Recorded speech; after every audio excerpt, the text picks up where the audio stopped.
Адам өмірін ұзартатын 5 салауатты өмір салты ма, әлде көкөністер ме? Сізге бір сұрақ. Адам ұзақ өмір сүру үшін ең маңыздысы не деп ойлайсыз? Күнде көкөніс жеу ме, әлде дұрыс өмір салтын сақтау ма? Қайсысы расында өмірді ұзартатынын бүгін бірге анықтайтын боламыз. Бірінші бөлімде көкөністердің күші. Ғалымдар дәлелденген көкөністерді тұрақты тұтынатын адамдарда жүрек, қан тамыр аурулары, қант диабеті мен қатерлі ісік қаупі әлдеқайда төмен. Мысалы, брокколи жасушаны қартаюдан қорғайды, сәбіз көру қабілетін жақсартады, шпинат қанды тазартады. Бірақ көкөніс жеп қана өмірді ұзартуға бола ма? Жоқ.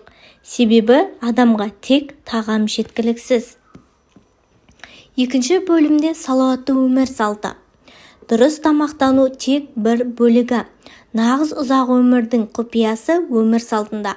Қозғалыс, күнделікті 30 минут серуен жүрек пен миды жасататыны дәлелденген. Екінші, ұйқы, 7-8 сағаттық ұйқы иммунитетті күшейтеді. Үшінші, стрессті басқару. Медитация, демалыс, хобби, осылармен айналысқаныңыз дұрыс. Төртіншіден, әлеуметтік байланыс, достар, отбасы, қоғаммен араласу адамды ұзақ өмір сүруге итермелейді. Бесіншіден, зиянды әдеттен бас тарту. Темекі, алкоголь, артық қант ұзақ өмірдің ең үлкен жауы. Ал үшінші бөлімде қайсысы маңыздырақ, осы жөнінде айтатын боламыз. Егер тек көкөніс жеп, бірақ қимылдамасаңыз, ұзақ өмір сүрмейсіз. Ал егер спортпен айналысып, бірақ фастфуд жей берсеңіз, денсаулық бәрібір сыр береді. Шындық екеуі бірге болғанда ғана нәтиже береді.